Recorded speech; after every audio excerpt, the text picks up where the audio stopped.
Assalamualaikum warahmatullahi wabarakatuh.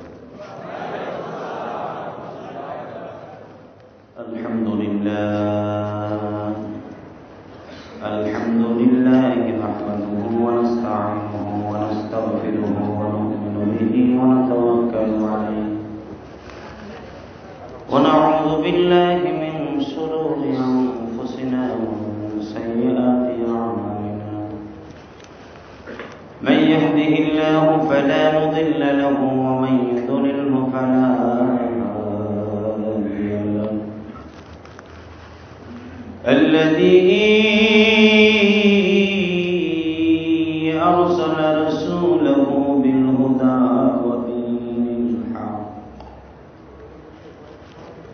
ودين الحق ليظهره على الدين كله وكفى بالله شهيدا. أما بعد فقد قال الله تبارك وتعالى: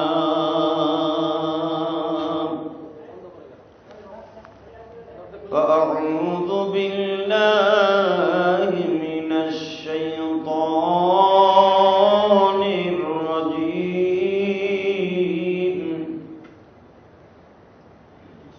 بسم الله الرحمن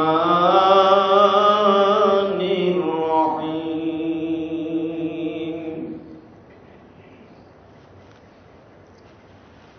وقضى ربك ألا تعبدوا إلا هو وبالوالدين إحسانا إلى آخر الآية. وقال الله تبارك وتعالى: ولا تقولوا لمن يقتل في سبيل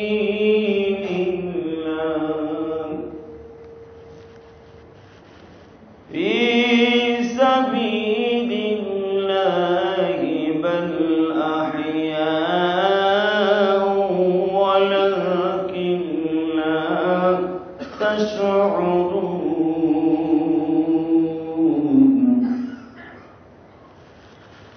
إن الله وملائكته يصلون على النبي يا أيها الذين آمنوا صلوا عليه وسلموا تسليما.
sallallahu alaihi wasallam. Illallah, illallah, illallah, illallah, illallah, illallah, illallah, illallah, illallah, illallah, illallah, Allah, Allah, Allah, Allah, Allah, Allah, Allah, Allah, Allah,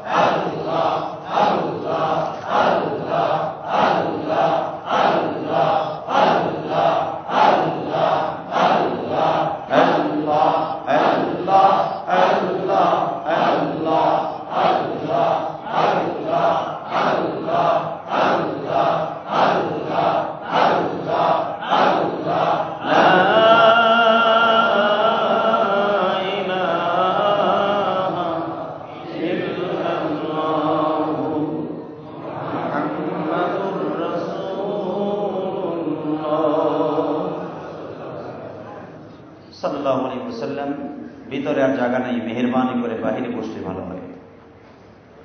আল্লাহর দাকিরিন, শাকিরিন, মুহিব্বিন, মুবাল্লিগিন, আল্লাহর প্রিয় মাহবুব বান্দারা, বীর মুজাহিদ আমার যুবক ভাইরা, বিশেষ করে মসজিদে বাইতুল্লাহ আগত তাবলিগ প্রিয়, ইসলাম প্রিয় মুবাল্লিগিন ভাইরা, আল্লাহ রাব্বুল আলামিনের দপ্তরে লাখো কোটি শুকরিয়া আদায় করছি যে মহান প্রতিপালক আপনাকে আমাকে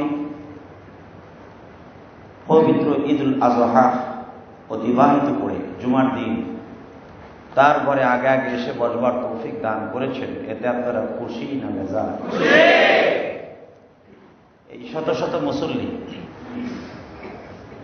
আওয়াজ যদি আরো জোরে দেয় অসুবিধা হবে?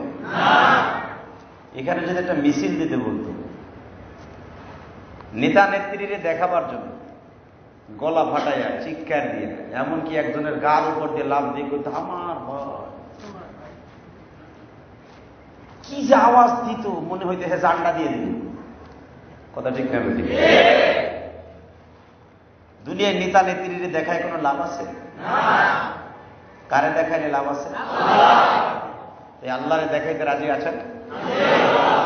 তা গলা পরিষ্কার করেন। ঈদের গোশত খাইছেন, কোরবানির গোশত, যার পেটে গেছে তার শরীরে কোনো অসুখ থাকতে পারে না। অতএব মুসলমানের শক্তি সেরকম হতে হবে। কথা ঠিক না বেঠিক? ওই ঠিক না তো? এবারও ঠিক হয় না? বুঝছি, আমি না বলা পর্যন্ত ঠিক হবে না, একসাথে বলতে হবে। আমার বুড়া বাবাজিরা মনে মনে ভাবতেছে এত জোরে দিবা বাবা, তুমি যৌবনকালে কেনই মুছে দেবে না? কিছুদিন আগে মাহফিলে গেছিলাম টেকনাফ, তো ওই দেশের ভাষা কিনলে কেন বাবা আসলে না, তুমি আগে কিনলি গাইলে না রে বা, তুমি যে আওয়াজ দাও কালার তালা ফাইটে দেখো বা। আমি কে বা ওই কইবা, যাদের ইমানের শক্তি বৃদ্ধকালে যেরকম যৌবনকালও সেরকম। ইমানের শক্তি মুসলমানের কোনোদিন কমে নাই, কমবেও না। ইমানের শক্তি মুসলমানের কোনোদিন কমে নাই, কমবেও না। ঠিক না বেঠিক? এর নাম হলো মুসলমান। কারণ আমরা পড়েছি লা ইলাহা ইল্লাল্লাহ মুহাম্মাদুর রাসূলুল্লাহ। এই কালেমার ট্যাবলেট জীবনে একবার যে খেয়েছে, সারা পৃথিবীর মানুষ যদি তার বুকের উপরে বসে লোহার স্টিম লুলারও তার উপর দিয়ে চালায়, তার কালেমার পতাকা, তার কালেমার শব্দ জবান থেকে স্তব্ধ করতে পারে নাই, তো পারবেও না। আপনাদের জানা আছে হযরত বেলাল রাদিয়াল্লাহু তাআলা, আলম তারা কাইফা দারাবাল্লাহু মাসালান কালিমাতান তাইয়্যিবা কাশজারাতিন তাইয়্যিবাতিন ওয়া আসলুহা সাবিতুন ওয়া ফারউহা ফিস সামাই। আমার আল্লাহ বলেন, আলম তারা কাইফা দারাবাল্লাহু মাসালান কালিমাতান তাইয়্যিবা, দুনিয়ার মানুষরা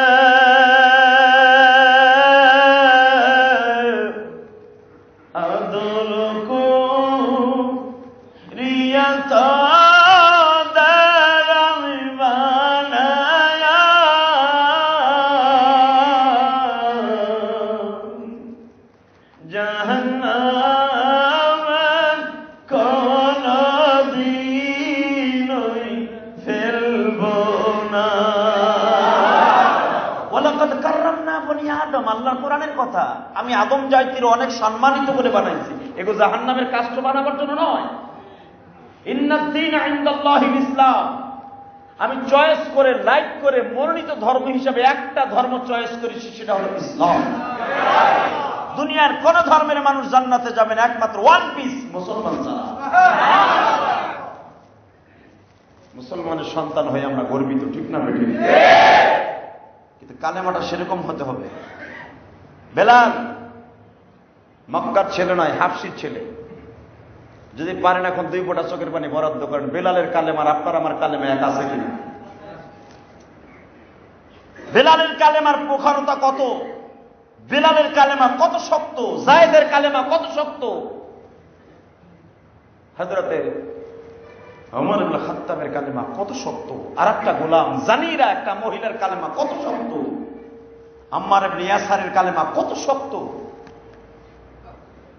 এই আম্মার ইবনে ইয়াসার, আম্মার ইবনে ইয়াসারের সামনে তার মাকে উলঙ্গ করে আবু জেহেল কালেমার জন্য লজ্জা স্থানে এখন তীর ঢুকাবে, গরম তীর কয়লা দিয়ে জ্বালাইয়া লাল করে উলঙ্গ করে মায়ের সামনে, সন্তানের সামনে সন্তানকে চোরের মতো পিঠ মোড়ল দিয়ে বাঁধা, মাকে চিৎ করে শোয়াইয়া উলঙ্গ করে, যে স্থান দিয়ে আবু জেহেলও জন্ম নিয়েছে, যে স্থান দিয়ে নবী মুহাম্মদ জন্ম নিয়েছে, যে স্থান দিয়ে আপনি আর আমি জন্ম নিয়েছি, সন্তানের চোখের সামনে মাকে উলঙ্গ করলো। এক টুকরা কাপড় সুমাইয়ার শরীরে নাই। আবু জেহেল বলতেছে, আম্মার ইবনে ইয়াসার তাকায় দেখ, তোর বাপরে শহীদ করছি, তোর মার এখন শহীদ করব, তাকায় দেখ তোর মাকে কত নির্মম ভাবে হত্যা করি, সময় আছে তুই আর তোর মা কালেমা ছেড়ে দে। সুমাইয়া ছেলেকে ডাক দিয়ে বলতেছে, আম্মার ইবনে ইয়াসার, ও ইয়াসারের ছেলে, আম্মা তোর বয়স তো বেশি না রে বাবা, 22 বছরের যুবক তুই, তোর বাবা তো মারা গেছে, তোর বাবারে মেরে ফেলছে, আমি মা হয়ে বলছি তুই আল্লাহর কালেমা ছাড়িস না, আমি মা চলে যাচ্ছি, তোর হয়তো আমার জন্য দরদ লাগবে, আমার গর্ভধারিণী মা আমার সামনে আমার মাকে উলঙ্গ করে কালেমার বাদৌলতে এখন তাকে শহীদ করবে, আমার দরদে হয়তো তুই কালেমা ছেড়ে দিতে পারিস না রে বাবা, আমি মায়ের চাইতে দামি হলো কালেমা, অতএব এই কালেমা ছাড়িস না।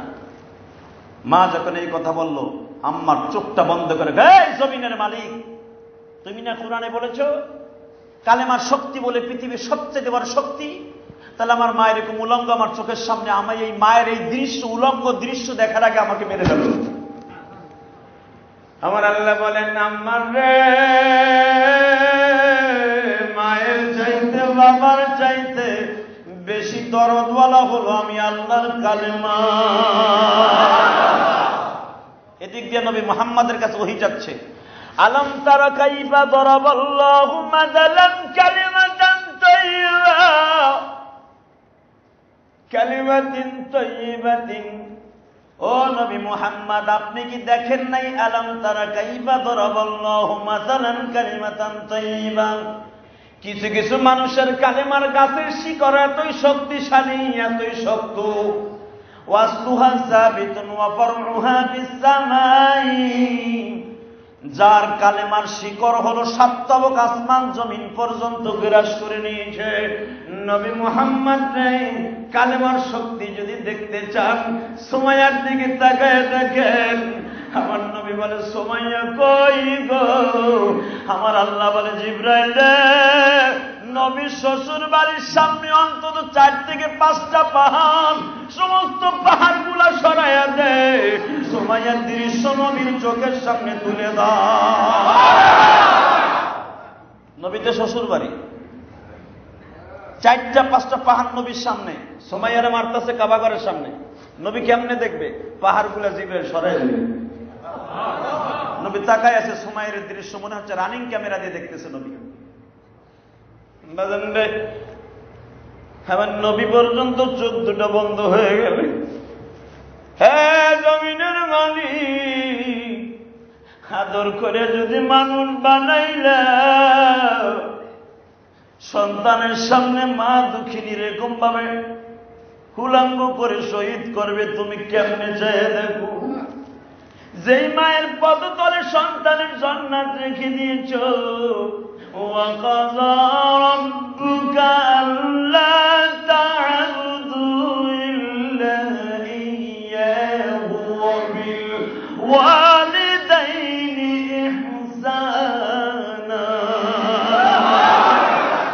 তুমি না কোরআনে বলেছ, ওয়াকাযা, আমি আল্লাহর সিদ্ধান্ত, রব্বুকা আল্লা তা'বুদু ইল্লা ইয়া, আমি আল্লাহর সিদ্ধান্ত একমাত্র আমি আল্লাহর ইবাদত ছাড়া দুনিয়ার কারো ইবাদত করা যাবে না।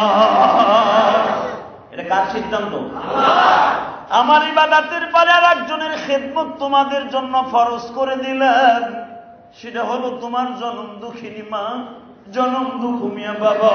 ইম্মা ইয়াবলুগান্না ইনদাকাল কিবারা আহাদুহুমা, হুমা হা হুমা হুম হে হুমা উন্না, আহাদুহুমা, দুইজনের একজন যদি তোমাদের মা বাবার মধ্যে বেঁচে থাকে, অথবা দুইজন একাত্রিত অবস্থায় বেঁচে থাকে, এই দুইজনের খেদমত তোমাদের জন্য ফরজ করলাম, আর ইবাদত একমাত্র আমি আল্লাহর জন্য ফরজ করলাম। ইবাদত কার জন্য? না মাজারের জন্য? তাহলে মাজারের সামনে যে ডুস ডাস করে যান, কারণটা কি? মাজারের গিলা পেটে ডালে আর কয় বাবা আমারে দিন, বাবার আছে ঘোড়ার ডিম, তোমারে দিন ঘোড়ার ডিম। কথা ঠিক না বেঠি? দেওয়ানবাগি নাস্তিক, ঠিক না বেঠি?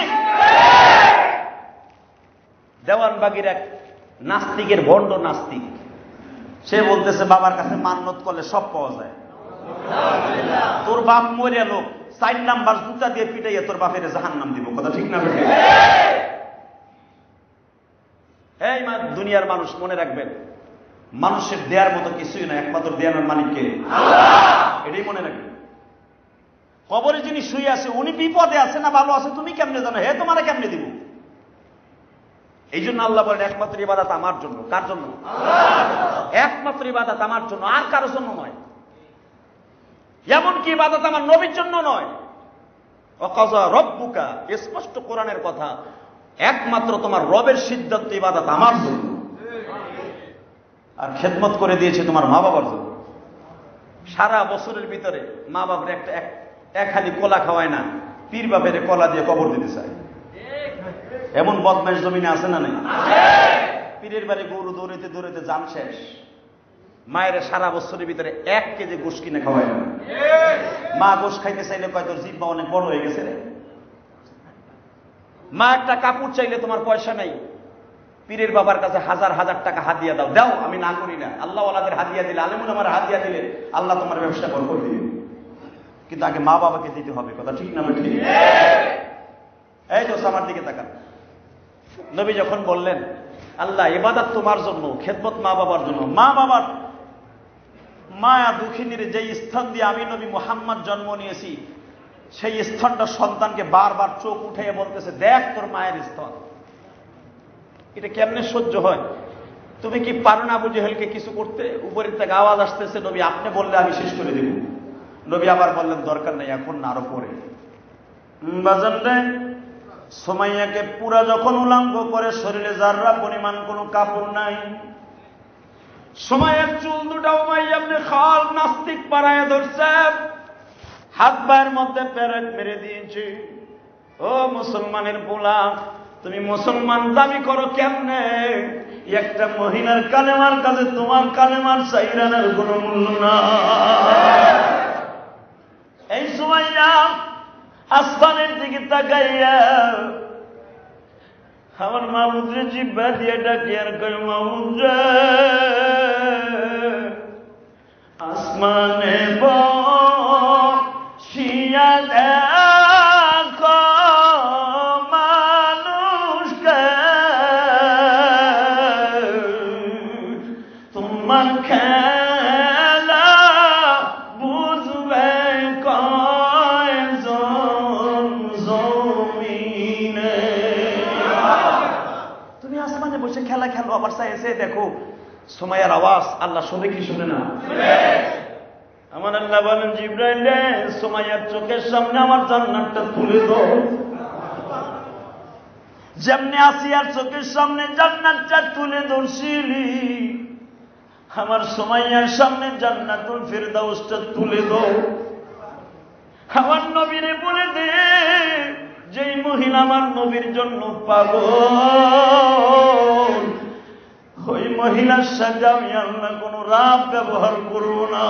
উমাইয়া ইবনে খালদ নাস্তিক করতে পারে, আবু জাহিলা করতে পারে, উতবা সাহেবা করতে পারে, কিন্তু আমি আল্লাহ কোনোদিন করতে পারি না। সুমাইয়ার আমি আল্লাহ আমার নিজের আপন করে তুলে নিলাম। আল্লাহ যদি কাউকে আপন হাতে তুলে নেয় আর কোন অসুবিধা আছে?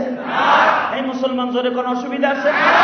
কালেমা কারে কয়? কোরআন শরীফে আলাম তারা কাইফা দারাবাল্লাহু মাসালান কালিমাতান তাইয়্যিবা, যাদের কালেমা পবিত্র তাদের সামনে আল্লাহ কোরআনে কি বলেন? তারা মরলেও লাভ, বাঁচলেও লাভ। ঠিক না বেঠিক? যদি মরে যায় তার সম্পর্কে আল্লাহর ডিক্লারেশন কি? ওয়ালা তাকুলু লিমান ইউকতালু ফি সাবিলিল্লাহি আমওয়াত বাল আহইয়াউ ওয়ালাকিন লা তাশউরুন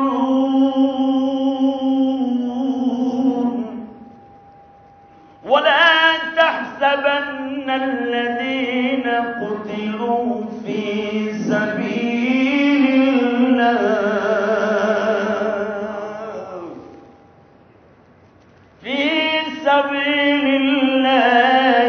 ইনদা রাব্বিহিম ইউরযাকুন। আল্লাহু আকবার। যদি মরে যায় আমার কালেমার জন্য, আমি তাদের জন্য কবরে নিয়েও রিজিক খাওয়াইব। আর যদি বাইসা থাকে তাদের গাজী হিসাবে দুনিয়ায় বসবাস করাবো। ওই আল্লাহ আছে না রেস্ট লইতেছে? সুমাইয়ার সময় ছিল না? এখন আছে না? আছে না এখন? বিশ্বাস হয়? আলহামদুলিল্লাহ বলেন তো দেখি। যারা বলবেন ওই আল্লাহ এখনো আছে তারা ইমানদার। আর নাস্তিকদের মতো টনি বিলাই, জ্যাক সিরা, জনি সনি, কয়জমি, গিয়ার, হার্সওয়েডার, মিস্টার বুশ, টনি বুশ, গ্যাকসুস, বাংকি মুন, এগুলা যারা এগুলা বিশ্বাস করে না, কয় দেয়ার ইজ নো গড। জিজ্ঞেস করলে হয় গড কি? কয় what is your god? God আবার কি? দুনিয়া প্রাকৃতিক, আইজ আছে কাইল নাই। এটা প্রাকৃতিক হয়, প্রাকৃতিক মরে যায়। এটা হলো খ্রিস্টানদের থিওরি। আর আমাদের থিওরি কি? লালন কর্তাকে পালন কর্তা, হ্যাঁ, এর নাম হলো ইমানদারি। আপনি নামাজ পড়েন না, তাতে কিছু আসে যায় না। আপনি যাকাত ঠিক মতো দেন না, কিছু আসে যায় না, মনে রেখেন ভালো করে।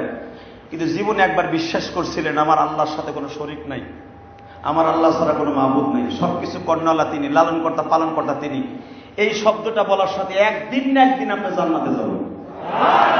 নামাজ ঠিক আছে, যাকাত ঠিক আছে, হজ ঠিক আছে, জীবনে একদিন বিশ্বাস করছিলেন মনে হয় আল্লাহ সবকিছুর মালিক না, সাথে সাথে আপনার ইমানটা চলে যাবে, চির জাহান্নামী হয়ে যাবেন। কথা ঠিক না বেঠে? আমার দিকে দেখেন। সুমাইয়া উলঙ্গ অবস্থায় শোয়া। সুমাইয়ার সন্তানকে বলা হইতেছে তোর মাকে এখন শহীদ করব, পারলে তুই ফের। বাজান রে, দুনিয়ার এমন সন্তান নাই মা দুঃখিনীর কষ্ট দেখলে আর সহ্য করতে পারে। ঠিক না বে? ঠিক। আম্মার ইবনে ইয়াসির বললেন, ও উমাইয়া ইবনে খালদ, তুমিও তো মায়ের সন্তান, আমিও তো এই জনম দুঃখিনী মায়ের সন্তান। আমারে মেরে ফেলো, আমার মায়ের মাইরো না। তোর মা আমাদের বাড়ির চাকরানি হয়ে কেন মুহাম্মাদের কালেমা গ্রহণ করলো? সুমাইয়া কিন্তু চাকরানি ছিল, কাজের বুয়া। তোর মা কেন গ্রহণ করল? এই অপরাধে তোর মাকে এখন সাজা হলো, তোর মাকে নির্মম ভাবে হত্যা করা হবে। আম্মার ইবনে ইয়াসির বললেন, আমিও তো চাকরের পেটে তো চাকরি হয়, চাকরানির পেটে তো চাকরি হয়। আমি বিশ্বাস করি আমি চাকরানির ছেলে, আমি সারা জীবন আপনার বাড়ির চাকর থাকবো, তবু আমার জনম দুঃখিনী মায়ের না। উমাইয়া ইবনে খালদ নাস্তিক বললাম, তোরেও মারবো, তোর মাকেও শেষ করব।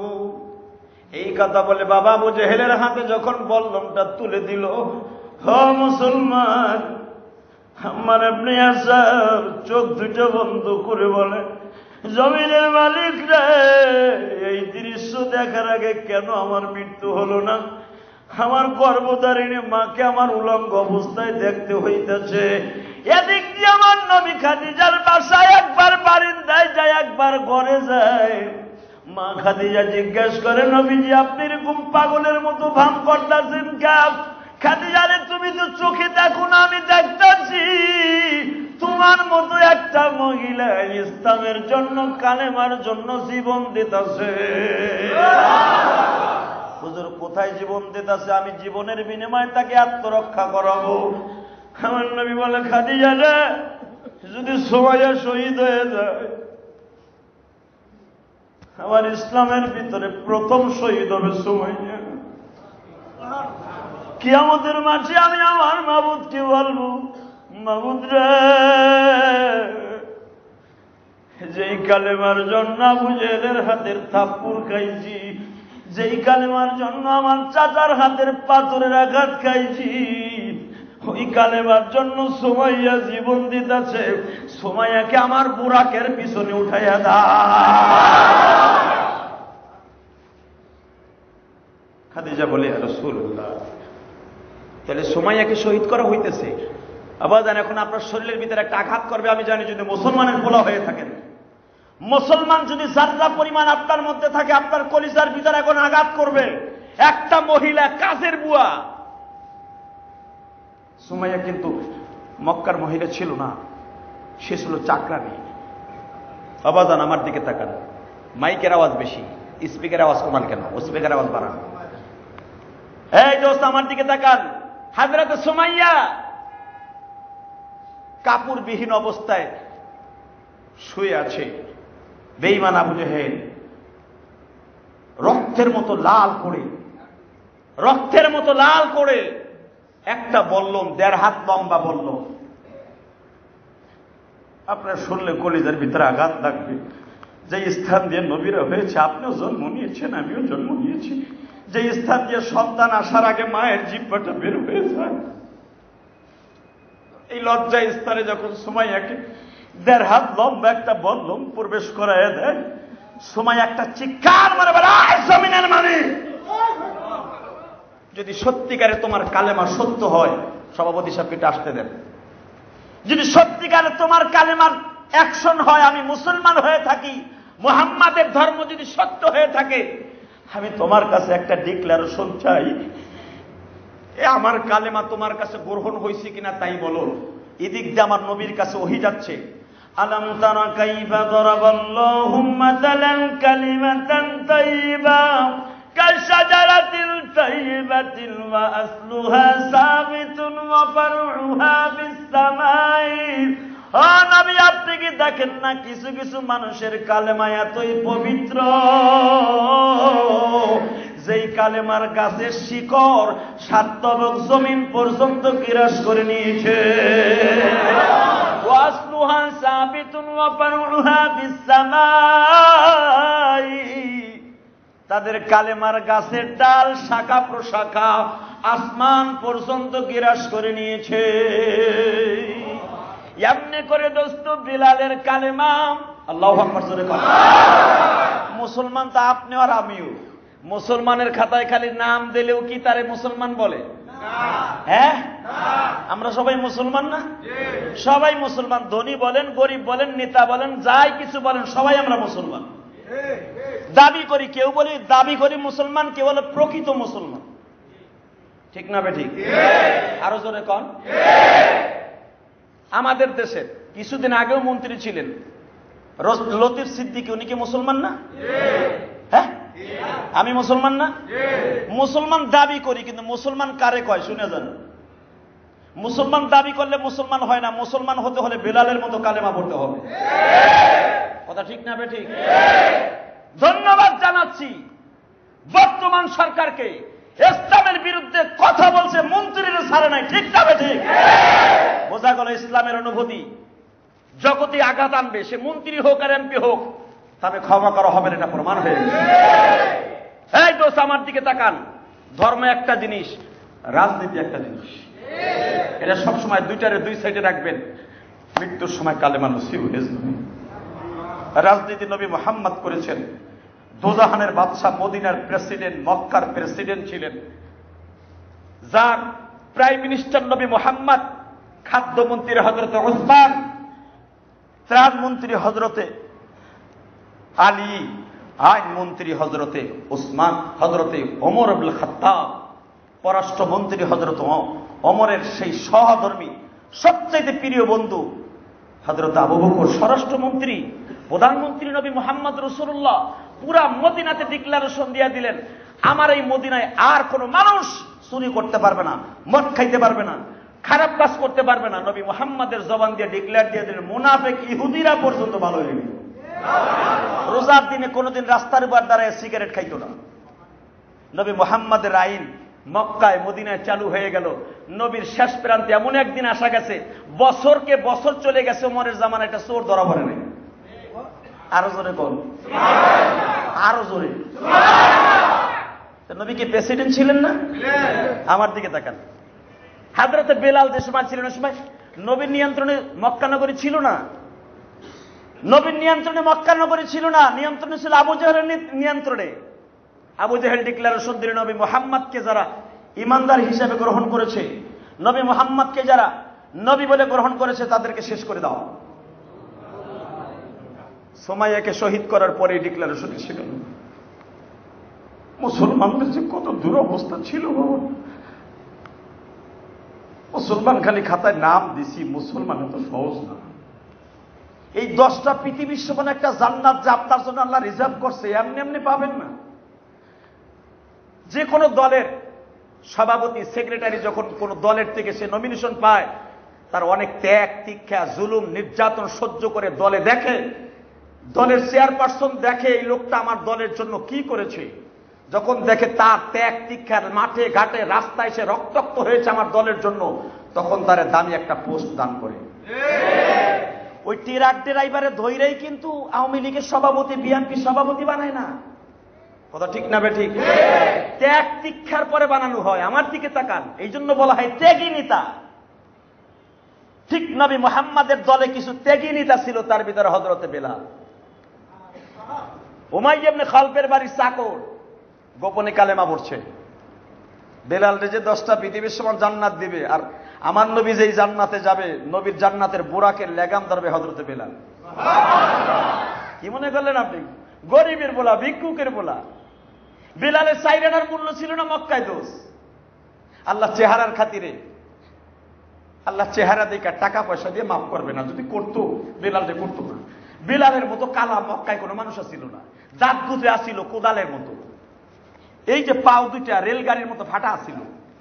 রেলগাড়ির যেরকম ফাঁক, এরকম ফাঁকা থাকতো বেলালের পাও। সারা বছর ফাঁকা থাকতো বেলালের। বেলালের চুলগুলো ছিল কোকড়া কোকড়া। যারা মক্কায় দেখছেন হাবশির মানুষগুলা, তাকে দেখলে এখনো মতো কেমন যেন মনে হয়। বেলাল তো এদের চাইতে আরো অন্য কোয়ালিটির ছিল।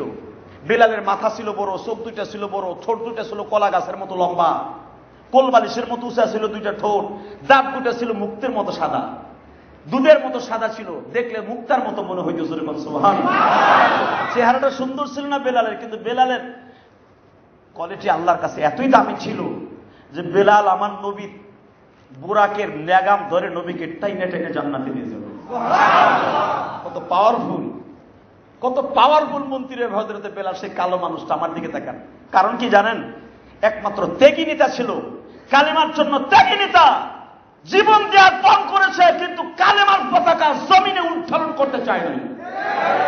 কালেমা পতাকা জমিনে দুলাঞ্ছিত করতে চায় নাই। এর নাম হলো ত্যাগী নেতা কালেমার জন্য। এই কথাই কোরআনে আল্লাহ বলেছে, আলাম তারা কাইফা দরাবাল্লাহু মাসালান কালিমাতান তাইয়্যিবা। নবী আপনি দেখেন নাই কিছু কিছু ত্যাগী নেতা, কালেমার ত্যাগী নেতা? আলাম তারা, আপনি কি দেখেন নাই কিছু কিছু ত্যাগী নেতা যারা আমার কালেমার গাছ এমন ভাবে রোপণ করেছে, ওয়াসলুহা সাবিতুন ওয়া ফারউহা ফিস সামাই, যেই কালেমার গাছের শিকড় 7 তবক জমিনে গ্রাস করেছে, আসমান পর্যন্ত গ্রাস হয়ে গেছে, পৃথিবীর কোনো মানুষ পারে নাই তাদের কালেমার গাছ উপড়ে ফেলে দিতে। কোরআন শরীফের কথা, আমার বাজানের বানানো কথা না। বেলাল আর সুমাইয়াকে সামনে নিয়ে আল্লাহ নাযিল করলেন। হযরত বেলালকে সিদ্ধান্ত হলো, সুমাইয়ার ইন্তেকালের পরে, শহীদের পরে, কোন মানুষ মুহাম্মাদের দলে জানতে পারলে গোলাম বান্দি হলে তারা শেষ করে দাও। বাজান রে, বেলালের কালেমার কথা ধরা খেয়ে গেল। উমাইয়া জিজ্ঞেস করল, সকাল 10টার সময় জিজ্ঞেস করলো, বেলাল রে তুই বলে কালেমা পড়ছু? জি। সাহস কত বড়! তুই আমার বাড়ি থাইকা, আমি মক্কার লিডার, পুরা মক্কা নিয়ন্ত্রণ করি আমি, উমাইয়া ইবনে খালফ, মক্কার প্রেসিডিয়াম সদস্য আমি, তুই আমার বাড়ি থাইকা আমার চাকর হইয়া তুই কালেমা পড়লি? বেলাল বলে, সাকেরেরও সেই কালেমা, মনিবেরও সেই কালেমা। আমার কথা হয় মনে হয় বুঝেন নাই, কথাটা আবার শোনাই দেয়। বেলাল কত আওয়াজ দিয়ে বলেছিলেন, চাকরের সেই কালেমা, মনিবেরও সেই কালেমা। ক্ষমতা হয়তো দুনিয়ার দিক দিয়ে তোমার, আমি চাকরের নয়। তোর এত বড় সাহস, তুই আমার সামনে কস মনিবেরও যেই কালেমা, চাকরেরও সেই কালেমা। আচ্ছা আমি জিজ্ঞাসা করি, নামাজে আপনারা আসছেন, ধনী গরিব কোটিপতি শিল্পপতি কত মানুষ রিক্সা চালকের সামনে দাঁড়ায় এক কাতারে দাঁড়ায় কিনা বাবা? এই জন্যই তো হজের মৌসুমে আরাফার মাঠে রঙিন কাপড় প্রেসিডেন্টের জন্য নয়, কালা পাকড় প্রেসিডেন্টের জন্য নয়, প্রেসিডেন্টেরও যেই সাদা, একটা চাকরেরও সেই সাদা। একটা সাধারণ মানুষ হজ করতে গেছে আর একটা শিল্পপতি হজ করতে গেছে, একই তাবুতে শোয়া, একই রঙে রঙিন। এটাই আল্লাহর বিধান, কথা ঠিক না বেঠিক? বাজান রে আমার দিকে তাকান এখন, চোখটারে চোখে বলেন, চোখের পানিতে যদি জাহান্নামের আগুন হারাম হয়, বেলালের কালেমা আর আমার কালেমা এক আছে কিনা? আপনি কি বিশ্বাস করবেন যে উমাইয়া ইবনে খালফের সামনে কোন মানুষ দাঁড়ায় কথা বলতে পারে না? বেলাল একটা চাকর হয়ে শুনাই দিল, মনিব রে,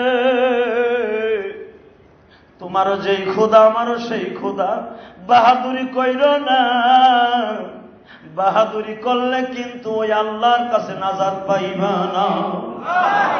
বলার সাথে বেলালের কলার ধরে বাবা ছাড় মানল। উৎপা সাহেবাকে ডাক দেয়া হলো, বাতিজা বেলাল রে বুঝাইয়া দে কালেমার স্বাদ কত কঠিন।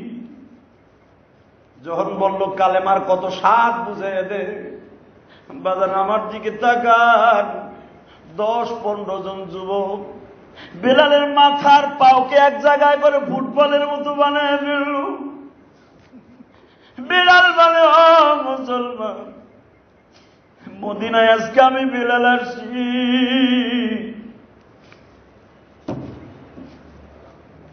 মুসলমান ভাইরা ভালো করে বুঝব, আমি বেলালের কালেমা, মক্কার কালেমার মদিনার কালেমা এক নয়। বেলাল এই কথাটা কবে বলছিলেন কান পেতে শুনেন। বেলালকে যেদিন মুয়াজ্জিনের থেকে বাদ দেওয়া হলো, পুরা মদিনায়, দোস্ত, পুরা মদিনায় সমস্ত মানুষগুলা কমপ্লেইন দিল, বেলালের আজান শুদ্ধ নয়, বেলালের আজান ভালো না, বেলালরে পরিবর্তন করে নতুন একজন মুয়াজ্জিনের নিয়োগ দেওয়া হোক। তখন বেলাল দাঁড়ায়া বলছিলেন, মদিনার মুসলমানেরা, আমি বেলালের মতো মুজাহিদ যদি মক্কায় জন্ম না নিত, কালেমা আজকে মদিনায় তোমরা পাইতা না। বেলালরে মুয়াজ্জিন থেকে বাদ দিয়া দিলাম, আমার নবীর সিদ্ধান্ত, আমার আজানের উচ্চারণ ঠিক নাই, আমারে বাদ দিয়া দিলাম। মনে রাখো, কিয়ামতের মাঠে আমি আল্লাহর কাছে নিজেই কেস দায়ের করব। কারণ কি, আমার এই জিহ্বা, এটা আমার দোষ না। উমাইয়া যখন অর্ডার দিল বিলালের কালেমার স্বাদ বুঝায় দে, কালেমার স্বাদ কত ভয়ঙ্কর, আমার সারাদিন তারা মারল। জাবালে আমি কোবায়েসের ঢালুতে আমারে রাইখা 5 মণ ওজনের একটা পাথর সন্ধ্যার দিকে আমার বুকের পরে রেখে দিল। তোমাদের প্রশ্ন আসতে পারে, 5 মণ ওজনের পাথর রাখলে হাড্ডি গুড্ডিতে এক জায়গায় হয়ে যাওয়ার কথা, এ পাথরের কোন শক্তি নাই রে।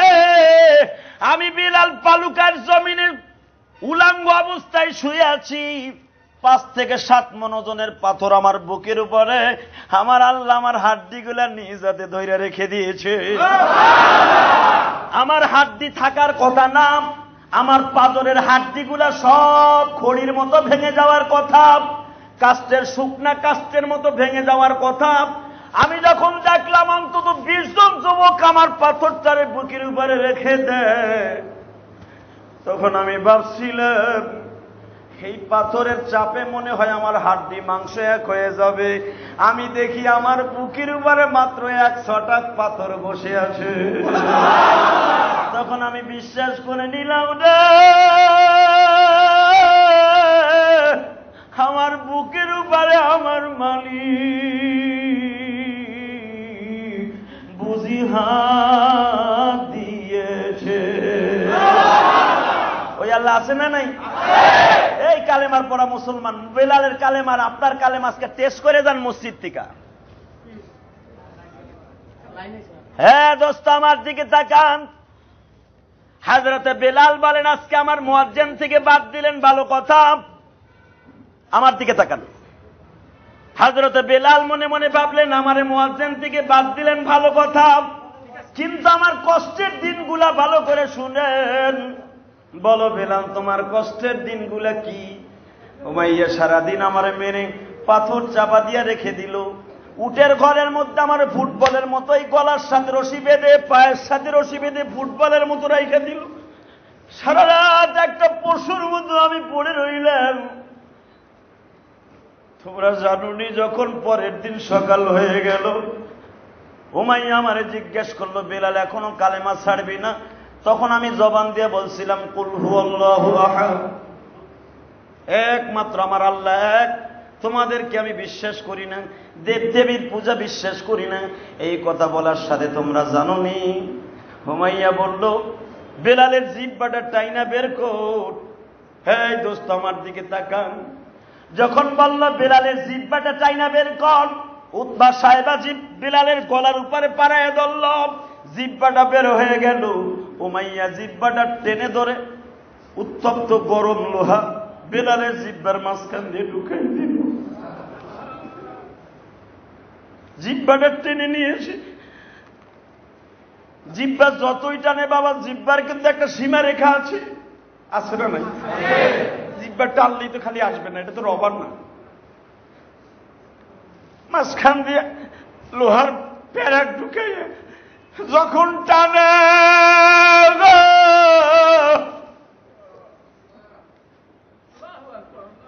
বেলাল মনের জিহ্বাটা খুলে দিয়ে আমার মাবুদরে ডাকে আর কয়, জমিনের মালিক,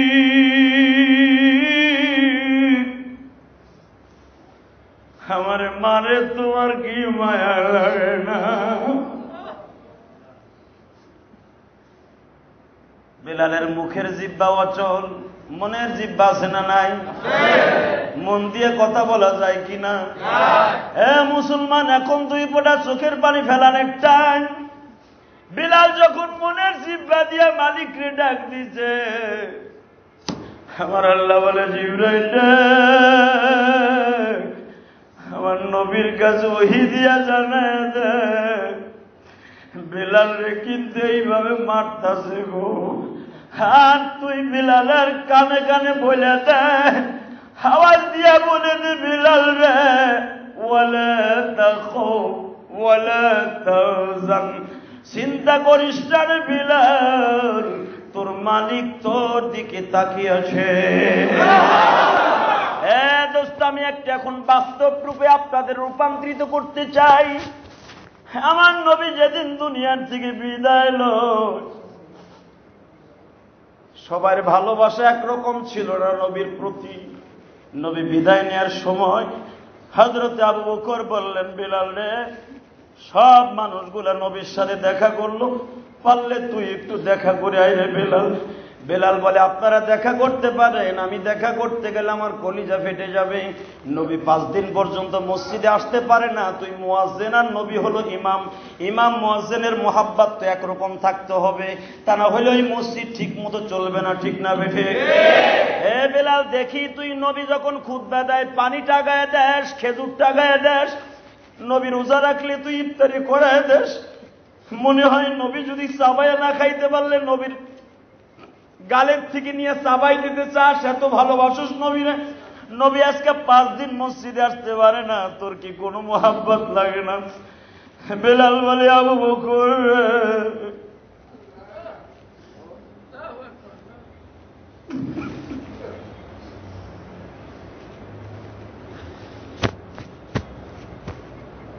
তেরোটা বছর আমি এই মসজিদ নববীর মুয়াজ্জিন, আমার নবী হলেন ইমাম।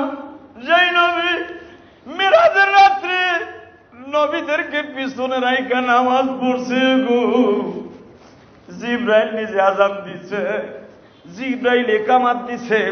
ওই জিব্রাইলের কথাগুলা তো আমি বেলালই বলি। আমার নবী একদিন গোপনে ডেকে ডেকে বলছে, বিলাল রে, ও বিলাল, জিব্রাইল যা আমারে শিক্ষা দিছে গো বিলাল, তুই যখন আযান দেস আমার মনে হয় জিব্রাইল বুঝি আযান দেয় রে। তুই যখন ইকামত দেস তখন আমার মনে হয় জিব্রাইল ইকামত দেয়। বিলাল রে, আমি যে তোরে কত ভালোবাসি রে বিলাল, তুই জানোস না। কারণ তুই আমার প্রেমে পড়ে কোনোদিন বিয়ে করস নাই রে বিলাল। আমি তোরে বিয়ে দিতে চাইছি, বিয়ে করলি না। তোর মতো টকবুকে এত সুন্দর যুবক, এত শক্তিশালী যুবক, নিজের যৌবনকে ভাটা জোয়ারের মতো শেষ করে দিলি, জীবনে বিয়ে করলি না। বেলাল বলে, নবী গো, বিয়ে করলে তো বোর পিছনে থাকতে হবে, আমার নবীর কই পাবো? এই জন্য জীবনে বিবাহ করলাম না। আমার নবী বলে, বেলাল রে, তোর ভালোবাসা যেন কিয়ামত পর্যন্ত এরকম ভাবে অটল থাকিয়া যায়। সেই বেলাল। আবু বকর বললেন, 5 দিন নবী মসজিদে আসে না, তোর কি মায়া লাগে না? এই কথা শুনে, আবু বকরের কথা শুনে বেলাল বলে, আপনি বলেন আমার লেগে মায়া লাগে না, আপনারা নবীরে দেখলে সহ্য করতে পারেন, আমি সহ্য করতে পারবো না। এই জন্য আমি রুমের মধ্যে যাই না। বেলাল, আমি যখন নবীর সাথে দেখা করতে গেলাম, জোহরের পরে নবী শুধু তোর কথাই বলতেছে। সবাই আমারে দেখতে আসলো, আমার বেলাল কি এক নজর আমারে দেখতে আসতে পারে না? বেলাল, তুই কি যাইতে পারস না? বেলাল লাফ দিয়ে দাঁড়ায় বলে, নবী আমারে দেখতে চাইছে। কয়, হ্যাঁ। একটা দৌড় দিয়ে আয়েশার ঘরের দরজার সামনে দাঁড়ায়। ও হাদিসা বাবাজিরা, আয়েশার দরজাটা তো এখনো আছে, গোল্ডেন আকারে রেখে দিয়েছে বাদশা ফাহাদ বিন আব্দুল আজিজ ইবনে আব্দুল আজিজ। হ্যাঁ দোস্ত, গোল্ডেন আকারে রেখে দিয়েছে মা আয়েশার দরজা, যেখানে কোরআন শরীফ গুলা সাজানো রেখে দিয়েছে বাদশা ফাহাদ বিন আব্দুল আজিজ ইবনে আব্দুল আজিজ। এই আয়েশার দরজার সামনে বেলাল যাইয়া ডাক দিছে, নবীজি, আপনার গোলাম বেলাল দরজার সামনে হাজির। এই মুসলমান, জাহান্নামের আগুন হারাবে না কোন সরে কইছে রে? চোখের পানি যত পড়বে জাহান্নামের আগুন তত তাড়াতাড়ি হারাম হয়ে যাবে। চোখের পানি হারাম করার পৃথিবীতে কোন ইবাদত মেডিসিন নাই, একমাত্র চোখের পানি ছাড়া। এখন আসবে আমি জানি, যদি সত্যিকারের নবীর প্রেম অন্তরে থাকে। বেলাল দরজার সামনে যে আশেক মাসুকের খেলা। বেলাল আসবে, আমার নবী শুনে আয়েশারে ঘরে যাইতে বললেন। হাসান হোসেন পাশে বসা। এই হাসানের মাস কিন্তু আসতেছে, শুনতে পারবেন হাসানের ইতিহাস। আমি জানি প্রত্যেকটা জুমাই এখন চোখের পানির বন্যা পাবে ইনশাআল্লাহ। কারণ মুহররমের 10 তারিখ আসতেছে, এই যে এই মাস পরেই মুহররমের মাস, সেই তেজিরি মাস, লোমহর্ষক মাস, জগৎ কাঁপানো মাস, ইসলামকে জমিনে প্রতিষ্ঠিত করার মাস। সেই হুসাইনের কারবালার প্রান্তরে শহীদ হওয়ার দৃশ্য মুসলমানের অন্তরে যখন মর্মে মর্মে উপলব্ধি করবে, ওই লোকটা হুসাইনের সাথে জান্নাতে চলে যাবে। যেই মুহররমে আল্লাহ দুনিয়া বানাইছে, যেই মুহররমে আল্লাহ দুনিয়া শেষ করে দিছে, যেই মুহররমে আদমকে দুনিয়া পাঠাইছে, যেই মুহররম মাসে আদমকে মাফ করে দিছে, যেই মুহররমে ইদ্রিস নবীর আসমানে তুলে নিয়ে গেছে, যেই মুহররমে মূসা নবীকে দুনিয়ায় পাঠাইছে, যেই মুহররমে মূসা নবীকে কিস্তিতে ভাসাইয়া নৌকায় সরাইয়া দিছে, যেই মুহররমে নূহ নবীর কিস্তি আসমানের গজবের থেকে বাঁচছে, যেই মুহররমে সারা দুনিয়ার মানুষের জন্য তওবার দরজা আল্লাহ খুলে রেখে দিয়েছে। এই তো আর 10 দিন পরে আইতেছে, আল্লাহ কবুল করুক, আমিন বলেন। এই দোস্ত, হাসান বসা নানার পাশে। আয়েশারে বলেন ভিতরে যান। হুজুরের 9 জন বিবিরই বলেন ভিতরে যান। বাজান রে, হুজুরের 11 জন বিবির মধ্যে 9 জনকে হুজুর দুনিয়া রাইখা ইন্তেকাল করছে, 2 জন মারা গেছে শুধু 11 জনের মধ্যে, খাদিজা আর জাইনাব। হ্যাঁ দোস্ত, আমার দিকে তাকান। বিলাল যখন বললেন নবী আসবো কিনা, আহারে কালেমা, তোমারও কালেমা আমারও কালেমা। নবী আমার সবাইরে বের করে দিলেন, এমনকি দামি দামি সাহাবী ছিল হযরতে আলী, তারও বের করে দিলেন। আলীরা, আমি একটু বেলালের সাথে গোপন কথা কম। আলী বলেন, আমার মতো লোককেও বের করে দিল। বেলাল সালাম দিয়ে ঘরে ঢোকার সাথে সাথে বেলাল নবীর দিকে এইভাবে অপলক নেত্রে তাকিয়ে আছে। আমার নবী জিজ্ঞেস করলেন, বেলাল রে, এইভাবে তাকায় আসুর কা? নবী গো, আমার মনে হয় আপনার আমি 5 যুগ ধরে দেখি না। বেলাল, আমি তো শুধু 5 দিন মসজিদে যাই না। নবীজি, ওই মিনারে আজান দেই ঠিকই, আপনি 5 ওয়াক্ত আজানের সময় মা আয়েশার ঘরে থাকলে আমি এইভাবে বলতাম, আশহাদু আন্না মুহাম্মাদার রাসূলুল্লাহ।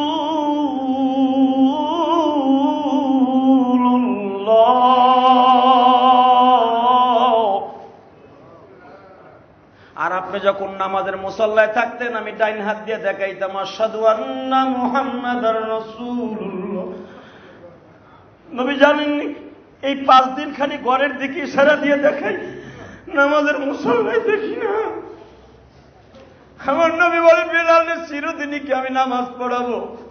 এই কথা বলার সাথে বেলাল বলে, এই কথা চলবে না, চিরদিন নামাজ পড়বেন কিনা আমি জানি না, বেলালের আগে আপনারা আমি যাইতে দিব না, বেলালের আগে আপনারা মরতে দিব না। আমার নবী বলে, বেলাল পাগলামি করিস না বয়, কোন পাগলামি চলবে না। আমি বেলাল এই জন্যই তো আপনার সামনে আসি না। আমি জানি আপনি মালিকরে বলেন, বেলালের আগে যেন আপনার মৃত্যু না হয়। আমার নবী মুস্কি এসে কয়, বেলাল, এটা তো দুনিয়ার নিয়মাই না, তাকুলু ইউদরিকুমুল মাউতু ওয়ালাউ কুনতুম ফি বুরুজিন মুশাইদা ইযা জাআ আজালুহুম লা ইস্তাখিরুনা সাআতাও ওয়ালা ইস্তাকদিমুন। 1 সেকেন্ড টাইম দিবে না বেলাল, যার যখন টাইম এ পড়বে। বেলাল কই, ওই সমস্ত আমি বুঝি না। আপনি পারবেন সবকিছু, যদি আপনি সারা দুনিয়া পাড়ি দিয়ে আল্লাহর বাড়িতে যাওয়ার ক্ষমতা আপনার থাকে, যে আল্লাহ আপনারে দিছে, ওই আল্লাহর সাথে কন্টাক্টও করতে পারবে না। আমি শুধু বেলাল, আমার আগে যেন আপনার মৃত্যু না হয়। নবী কয়, বেলাল পাগলামি করিস না বো। এই বাবা, দুনিয়ায় অনেক পাগল আছে, অনেক আলেম ওলামার পাগল আছে, যারা একজন আলেমের জন্য জীবন দিতে প্রস্তুত আছে না নাই? সরমনার অনেক পাগল আছে এই জমিনে, যারা পীর সাহেবের জন্য জীবন দিতে প্রস্তুত। এরকম লোক আছে না নাই? একজন সাধারণ পীরের জন্য যদি জীবন দিতে পারে, যার জন্য দুনিয়া সৃষ্টি, তার সাহাবীরা কি করতে পারে তাই বলেন তো। হযরত বেলাল হলো 13 বছর মুয়াজ্জিন। যেই বেলাল আজান না দিলে সকাল হইতো না, সেই মসজিদের মুয়াজ্জিন বেলাল। আর ইমাম হলো নবী মুহাম্মদ। যখন বলেছে, আপনি আমার আগে যাইতে পারেন না, আমার নবী কয়, না রে বেলাল, দুনিয়ার যা সিস্টেম তাই হবে। বেলাল একটা দৌড় দিয়ে নবীর বুকের সাথে মাথা লাগায়, কারণ আপনার পাও ধরি, আপনি বলেন আপনার আগে আপনি আমার জন্য মৃত্যু না হয়। নবীর সাথে বললেন, বেলাল বলেন, আপনি আমার আগে মরবেন না। নবী কয়, বেলাল, সময় এসে গেলে চলে যাব। কবে যাবে? জানি না কখন যাব, তবে বেলাল আমার সময় নেই, তুই যা চাওয়ার চাই এলো। বেলাল কান্দে আর কয়, আমি কিচ্ছু চাই না, আমি জীবনে বিয়ে করি রে,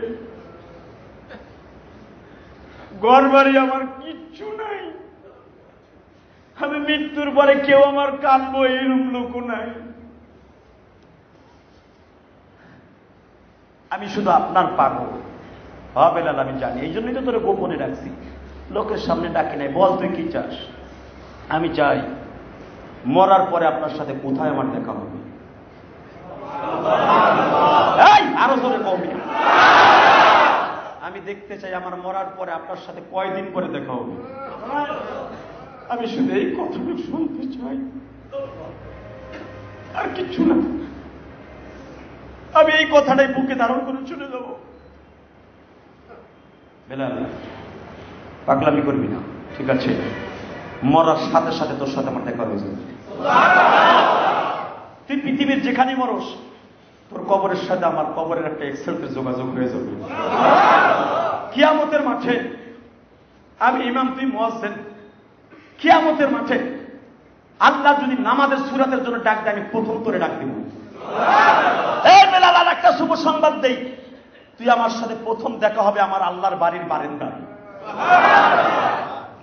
বেলাল বলল, ঠিক আছে আমি যাই, আমি আর আপনার কাছে আসবো না, আমি আইলে বাঁচতে পারবো না, আমি যাই, আপনি ভালো থাকেন, আমি যাই। বাজান রে, বেলাল বিদায় লয়া যায়। মসজিদে নববীর ভিতরে 8টা খুঁটি আছে, একটা খুঁটির নাম মসজিদের মধ্যে মসজিদে বেলাল। মসজিদে নববী সোজা দক্ষিণ দিকে, আমাদের দেশের দক্ষিণ দিকে নজর করলেই দেখবেন মসজিদে বেলাল। নবীর রওজার গিলাফের যেই রং, মসজিদে বেলালেরও সেই একই রং। মক্কা মদিনায় ওই সুরাতের আর কোন মসজিদ পাবেন না, 2 পিস 2টা মসজিদ। বেলাল নবীর কাছে বিদায় লয়ে এসে আসরের আজান দিলেন, মাগরিবের আজান দিলেন, ইশার আজান দিয়া বেলাল মাথা নিজে পা নিজে মাথা দিয়া কান্দে আর কই, জমিনের মালিক রে, ইয়তিম বানাইয়া নবী যাবে আমায় ছেড়ে, কেমনে থাকব এই দরতে, বলে দিবেন কে, ইয়তিম বানাইয়া নবী যাবে পরপারে। বেলালের কণ্ঠের সাথে বাবা শত শত সাহাবীরা কাঁদতেছে। বেলাল নবী কি তলে চলে যাবে? বেলাল কয়, আমি জানি না, নবীর সাথে আমার কন্টাক্ট হয়ে গেছে, তোমরা সরে যাও। রাতটা শেষ হওয়ার সাথে নবী আমার মসজিদে ঢুকে রুমে ঢুকলেন গো বাবা। বেলা 11টার সময় নবী যখন বিদায় লয় রে, বেলাল আগের থেকে ছোট্ট একটা গাঁটুরি বান্দা এই কাদের সাথে ঝুলাইয়া বসে আছে। বেলাল বুঝতে পারছে নবী বুঝি এখন আমার মায়ার বাদল সাইরা চলে যাবে। বেলাল মসজিদে নববীর ভিতরে বসে কাঁদতাছে, আর গাঁটুরিটা মাথার সাথে ঘাড়ের সাথে বেঁধে বসে আছে। যখন বেলালের কানে আসলো 10:30টার সময় নবী আমার চলে গেছে। বেলাল এক ফোঁটা চোখের পানি ফেলে নাই, আয়সার ঘরের চৌকাঠটা ধরে কয়, ও চৌকাঠে, এইখানে দাঁড়াইয়া কত ডাক দিছি, আসসালাতু খায়রুম মিনাল নাওম,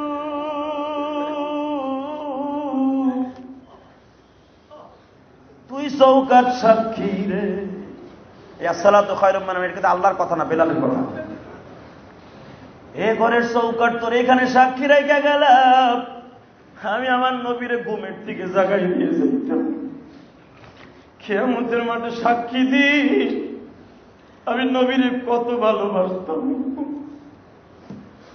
হে দুনিয়ার আবহাওয়া তুই সাক্ষী দিস, ফেরেশতারা সাক্ষী দিস, আমি আমার নবীরে কত ভালোবাসছিলাম। যখন বেলাল রওনা দিছে, আবু বকর পিছনের দিকে টেনে ধরে কয়, বেলাল রে, তুই যদি চইলা যাস কে আজান দিব গো। সঙ্গে সঙ্গে বেলাল কয়, আবু বকর, নবীর কাছে যদি কান থাকে কানটা কাত করে দিয়া নবীর মুখের দিকে শোনো, নবীর সাথে আমার কন্টাক্ট হয়ে গেছে, নবীর ইন্তেকালের পরে আমার মদিনায় আমি থাকব। কেন থাকবি না? নবীর দাফন কাফন পর্যন্ত থাক না, নবীর চেহারা যদি আর একবার আমারে দেখাও, আমি বেলাল বেহুশ হব, আর মরার আগে হুশ হব না। তুমি কি চাও আমি অসুস্থ হয়ে যাই? কয় না, তাহলে আমি যাই গো যাই। কত বড় বড় সাহাবীরা বেলালের টেনে ধরছে, শোনে নেই গো বাবা, নবী মারা গেছে।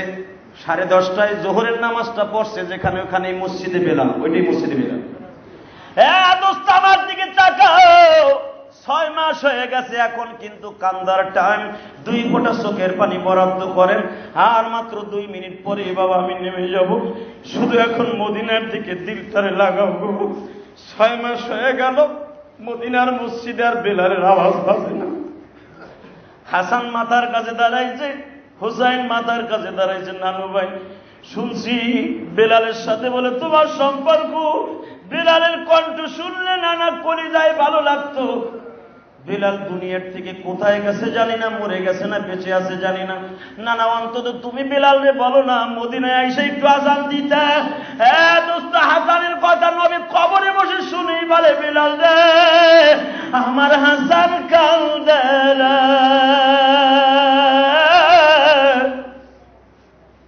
তুই 3 দিনের মধ্যে মদিনায় যাবি রে বেলাল, আবার মসজিদে নববীতে আজান দিবি। বেলাল 3 দিনের মধ্যে বাবা দৌড়াইয়া তাহাজ্জুদের সময় মসজিদে নববীতে ঢুকলো। সাহাবীরা তখন ইতিকাফের নিয়তে, দাওয়াত ও তাবলীগের নিয়তে মসজিদে বসা। বেলাল রে পাইয়া বাবা ঈদের দিনের মতো খুশি।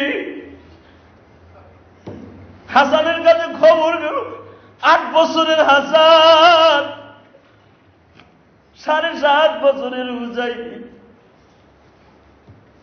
8 মাসের কিছু সময় একটু বড় হযরত হাসান চিৎকার মেরে বলতেছে, কি ব্যাপার বেলাল আসছে? কয় হ্যাঁ। দৌড়ে এসে হাসান বললেন, বেলাল ভাই তুমি না নানায় থাকতে আজান দিতে, এখন একটু দাও না। বেলাল বলে, আজান দিতে রাজি আছি, তোমার নানা ইমামতি করবনি। তুমি দাবি করছো আমি আজান দিব, তোমার নানায়ও তাই কইছে, আপনার আমার স্বপ্ন যুগায় আমি আজান দিতে রাজি আছি। তোমাদের 2 ভাইয়ের কথায় আমার সেই হালাবা নামক স্থান থেকে এখানে আসতে বলছে তোমার নানা। তোমাদের কথায় যখন এখানে আসছি, স্বপ্নে তোমার নানা আমারে বলছে তোমরা 2 ভাই কবরের পাশে দাঁড়াও, নানারে আনতে যাও, আমি মিনারে উঠবো। হাসান বলে, বেলাল রে এটা কি সম্ভব? নানা আইব, তাহলে আমি আজান দিব না। হাসান যে কয়, নানা তোমার বেলাল কি কয় শুনি, তোমার বেলাল তোমার উঠতে কয় ইমামতি করার জন্য, তাইলে তোমার বেলাল আজান দিব নাহলে আজান দিব না। হাসান হুসাইন বললেন, তুমি আজান দিতে মিনারে উঠো, আমরা 2 ভাই নানারে ডাক দেই, দেখি নানা ওঠে কিনা। হযরতে ফাতেমা কিন্তু তখন নবীর ঘরে সেই দারে ফাতেমা বাজান, যেখানে এখনো ফাতেমার ঘরটা আছে সোফার ডাইন পাশে। হ্যাঁ দোস্ত, ফাতেমা আলীরে বলতেছে, ও হাসানের আব্বা, বিলাল যখন ফিরে আসছে আমার মন বলে আমার বাবা বুঝি আজকে কবর থেকে উঠব। বিলালের খবর দুনিয়ার কেউ দিতে পারে না।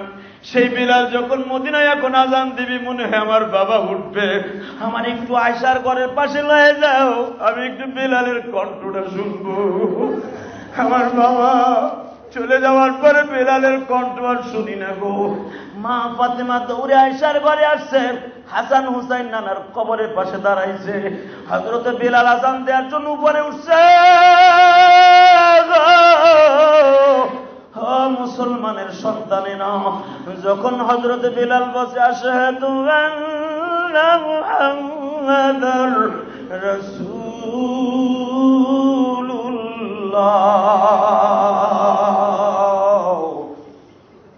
কোন আওয়াজ নাই গো বাবা। বিলাল বলার সাথে সাথে কাইত হয়ে পড়ে গেছে। হাসান দৌড়ে যে ডাক দিছে, নানা উঠলা না? হযরতে বিলাল দৌড়ে নবীর রওজার কাছে বলে, নবী গো, হাসানের রিকোয়েস্ট আমি আজান দিতে গেলাম, আপনি তো উঠলেন না। এই কথা বলতে বলতে বেলালের কপাল যখন নবীর গেলাপের সাথে লেগে গেছে, বেলাল স্বপ্নে যোগে দেখে আমার নবী। বেলালের মাথায় হাত দিয়ে বলে, পাগল রে, আমি নবী তোরে মদিনায় আসতে বলছিলাম, হ্যাঁ কোনদিন তুই মদিনায় আসবি না, আমি নবী না করে দিলাম রে। তুই কি জানোস সে বেলাল, আমার হাসান যখন কবরের পাশে ডাক দিছে, আমার কবরের মধ্যে কেমন আগুন ধরে গেছে জানোস? হাসান যখন বলছে, নানা তুমি উঠো, নানা উঠো, মা কান্দে গো, তুমি উঠো। বেলাল তুই যদি আবার আজান দাস গো, আমি পাগল হয়ে আল্লাহকে বলতে বাধ্য হব, আল্লাহ আমার কবরটা ভেঙে দাও। বেলাল রে বুকের মধ্যে জড়ায় ধরে একটু আদর করিলে। দুনিয়ার নিয়ম নষ্ট হয়ে যাবে, আমি নবী যদি কবর থেকে উঠি, অতএব তুই আর কোনোদিন এই মদিনায় আসবি না। অদস্ত হাদিস খুলে দেখেন, বেলাল আর কোনোদিন মদিনায় আসে নাই গো। সব সাহাবীর কবর কিন্তু অধিকাংশ মদিনায়, বেলালের কবর কিন্তু হাফসিতে, সেই হালাবা পাহাড়ের ডালুতে। আমি শুধু আপনাদের বলতে চাই, ওই হাফসিট থেকে যদি বেলাল কিয়ামতের মাঠে নবীর জান্নাতের বুরাক ধরে যদি নবীরে জান্নাতের টেনে টেনে নিয়ে যায়, আমি শুধু আপনাদের সকলের কাছে দাবি রাখতে চাই, ওই নবীর ভালোবাসা যদি বাংলাদেশ থেকে আপনার আমার অন্তরে থাকে, নবীর ভালোবাসা অন্তরে থাকলে বাংলাদেশ থেকেও নবীর সাথে একটা যোগাযোগ থাকবে কিনা? জোরে বলেন, থাকবে কি থাকবে? দীপ্তকান্ত আওয়াজ দিতে হবে, জীবন ভর নবীর জন্য জীবন দিতে রাজি আছি না নাই? রাজি আছি সবাই? হ্যাঁ, ওই নবী একখান কথা কইছে, শুনবেন। ওই নবী একখান কথা কইছে, শেষ কথা। নবীরে যদি ভালোবাসতে চান, জাহান্নাম দিতে চান, নবী একখান কথা বলছে, মান কাতা লিহিয়াতি কাআন্নামা উনুকিহি। বুখারী হাদিসের তাওজিতে আসছে ফাইজুল বারীর মধ্যে, যারা দাড়িতে বেলেট লাগায় সে আমি নবীর কলিজায় বেলেট লাগায়। আমি তো দেখছি অনেকের বয়স 60, 65, 70 হয়ে গেছে, কোন লোভে বিয়ে আর একটা করবেন এই লোভে? দাড়িগুলো রাখতে হবে। রাজি আছেন না নাই? নবীর কলিজা আঘাত করে মুসলমান, অবশ্যই আপনার আমি মুসলমান। নবীর কলিজা আঘাত করে কিসের রসুলের প্রেমিক? অতএব সবাই নিয়ত করে নেন, মরার আগে যেন অন্তত দাড়িটা রেখে কবরে যেতে পারি। আল্লাহ কবুল করুক, জোরে বলেন আমিন। রাজি আছি তো ইনশাআল্লাহ? দাড়ি ছাড়া কবরে যাবেন, রসুলের হাদিস, মুনকার নেকি নেককার নেকি কাফনের কাপড়টা টান দিয়েই দেখবে আপনার মুখে দাড়ি নাই। এই মসজিদ সাক্ষী, আপনি কয় টাকার শক্তিশালীটা কবরে ফেরেশতা দেখবে না, ওখানে ঘুষ চলবে না, কাফনের কাপড়টা টান দিয়েই দেখবে আপনার মুখে দাড়ি নাই, সাফান সাফা পরিষ্কার। একে থাপ্পুরে কোরআনে আয়াত, তালফাহু উজুহাহুমুন নার, প্রথম থাপ্পুর মারবে চেহারার উপরে। উজুহাহুমুন নার, কোরআনে বলেন প্রথম থাপ্পুরে মুখের গোশতগুলো মোমের মতো জড়ায় দিবে। আমি চাই না কবরে যে প্রথম থাপ্পুর খাবে, কোন নামাজ রোজায় কোনোটা কাজ হইব না। প্রথম থাপ্পুরি মুখটা পরিষ্কার বানায় হেলাবের বস্তুর থেকে। অতএব ওই দাড়িটা রেখে কবর যাওয়ার নিয়ত আছে না নাই? সবাই রাখবেন তো ইনশাআল্লাহ? হ্যাঁ, আর মাঝে মাঝে এই যে এসির বাতাস খান, কারেন্ট বিল আসে না নাই? আমি আপনাদের কাছে দাবি করলাম, আপনাদের অনেকের মা বাবা নাই, আমারও মা নাই, প্রতি জুমায় এখানে নামাজ পড়তে হবেন, মাগনা না। সেই কেরানীগঞ্জ থেকে এসে নামাজ পড়তে, সেই নবীনগরতে নামাজ পড়তে, টুঙ্গির থেকে আইসেন নামাজ পড়তে, এক জুমায় ভরাই নাই, গত জুমায়। হায় রে কত অবজিব রে, আইয়া যে আপনার রিক্সা ভাড়া দিয়ে মসজিদ আইছিলাম, রিক্সা ভাড়া দেন। আমার কাছে একজন রিক্সা ভাড়া চায়, কয় 20 মাইল দূরে তাইছি রিক্সা ভাড়া দিয়া, আইয়া দেখি বৃষ্টির ভিতরে আপনি নাই, রিক্সা ভাড়া দেন। আমি জানি এটা মহাব্বত, কথা ঠিক না বেঠিক? ওই লোকটার 20 টাকা আমি যদি কই যে রিক্সা ভাড়া। الحمد لله رب العالمين والصلاة والسلام على سيدنا